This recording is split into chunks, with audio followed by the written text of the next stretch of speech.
Hey guys, I got a twofer for you today. So I got a big Amazon box today, and it kind of threw me off because the only thing I ordered recently were some new microfiber towels and cloths and a bunch of little stuff. Now sometimes Amazon is known for putting a little thing inside a huge box, but this was heavy. I picked it up and it's like a bowling ball. Opened up the box to find another box, and it wasn't until I opened that and got through some very carefully molded foam that I saw and remembered what the heck this was. About a month ago, the company saw my video of the review I did here on these LED Shoplights, which are fantastic, by the way, and they said, hey, we got some lights, you want to do a review? I said, sure. Took a look at it, looked good. Then they said, we've got a 100-watt model, but would you like our 200? Well, yes, I said.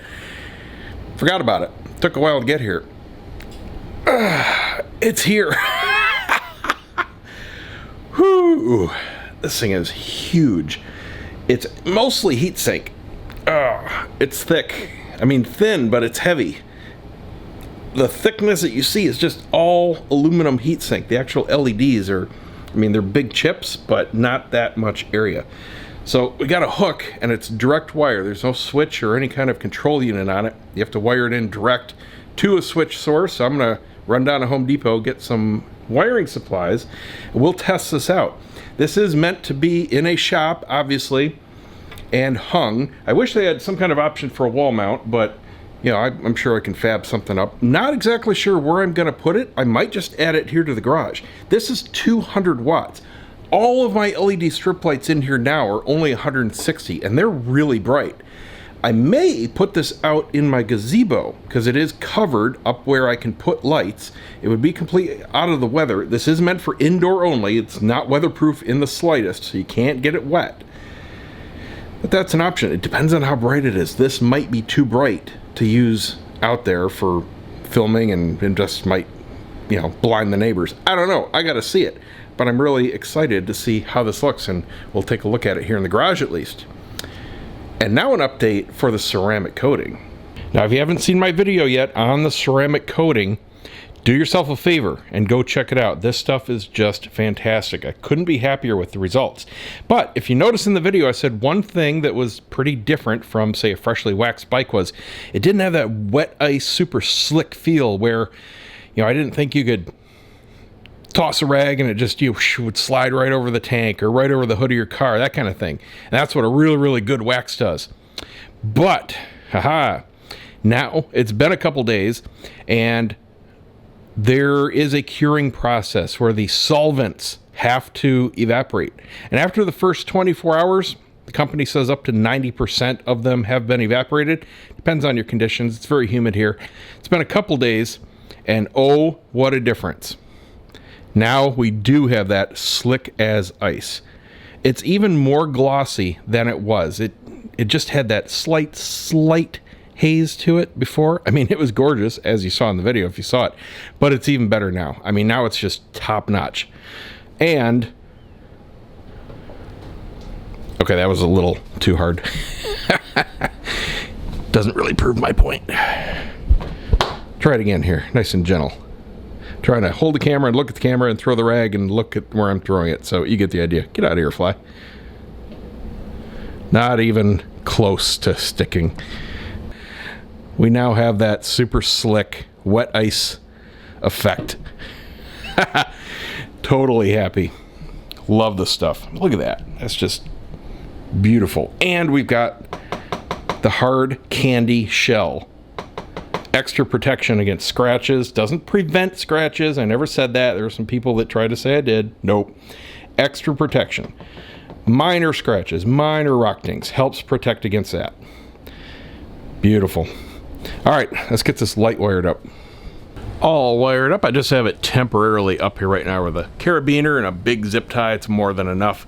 It's about, I would say, 12 pounds. About as much as my dog. I mean, it's not terrible, but you don't need heavy duty chain or anything like that. But definitely don't permanently mount it like that. So I've got it wired to a cable here, and this is my switched outlet that I'm running the other lights off. Plenty of power left in that circuit, so it should be more than enough to go in. So I've got the camera on auto exposure right now, so I'll give you a subjective rating first. Then I'll put the camera on manual and we'll see actually how it looks. See if I can get a fair comparison for you guys. I'm interested to see what its spread is. I kind of want to fill in this area right here. You know, we got our laundry set up, and this side, when I'm working on the bikes here in the center, I don't have a lot of light because I haven't put up a second set of those LED strips. I've just got the original little fluorescent here, so it doesn't cast too much light this way. So this side of the front bike gets a little dim. I've got that one over there that's great for that bike when I'm working down there, but I would like some light from this side. So this is my first attempt. Let's plug it in. Remember, this is 200 watts and everything else is 160. Oh, almost afraid to plug this in. Oh my. Okay, that's bright. Yow. All right. So, first of all, yeah, that really filled in. It definitely overpowers the other lights. I can see it casting a very distinct shadow there on the light side of that bike. So you can see that this left side is now much brighter than the right. I would say we're maybe a stop difference. That's twice as much light. Just guessing, just looking at the shadows there. They're not totally hard. I'm sorry, they're not totally black. As far as the actual hardness, that's how soft the shadows are. It's pretty sharp. It gets not too bad up here close. We've got several different lenses going on. Let's see if the camera can deal with this. Okay. The little LEDs, hopefully the camera's picking that up there. You can see they've each got an individual little scattering lens, and then the middle one is kind of like a diffuser. Are there any lights under that? No, they're not. So that's just kind of catching all the lights and kind of diffusing it. So it's not a total bare bulb kind of light, but it's not as soft and shadowless as these. These are very natural. That's kind of like the daylight coming in. And yes, this is in daylight, so this is overpowering that. Let's see, is it too bright to work under? Ew, it's quite harsh. So if I was here, I'm not directly under it. No, that's not bad. Okay, let's see how close I have to get before it's in my eyes and harsh. Right here. So I've got about a 3-foot diameter circle from the center of that light that I don't want to be under, because then it's really glaring into my eyes. But right outside of that, it's completely fine. It's just like those Shoplights over there. You don't even notice it.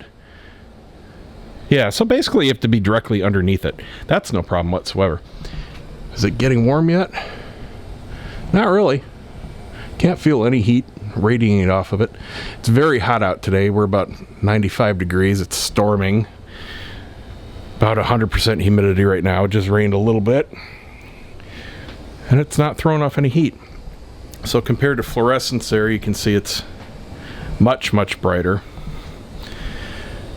And yeah, about twice as bright as what I'm getting off at least that first strip light there.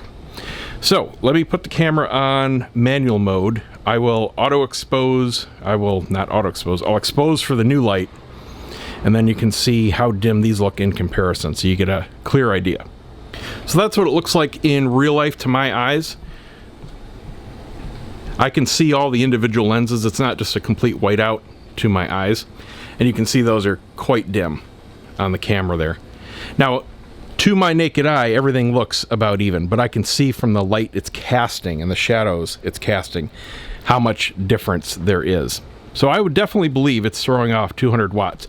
It is more of a spotlight though. It's not like those Shoplights where it's just lighting up the whole area. It is definitely casting a cone of light.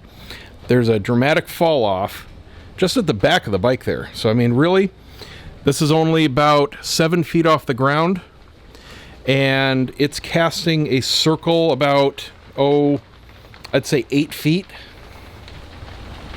So that's what you have to work with. To get more coverage, you would obviously need more lights or more height. I was considering putting it in the gazebo, but the way this cone of light is shining, that would not work at all. I need very even light for filming out there, and that definitely is more directional. All right. So I'm impressed. See if it's heating up yet at all. No, nothing. Nothing at all.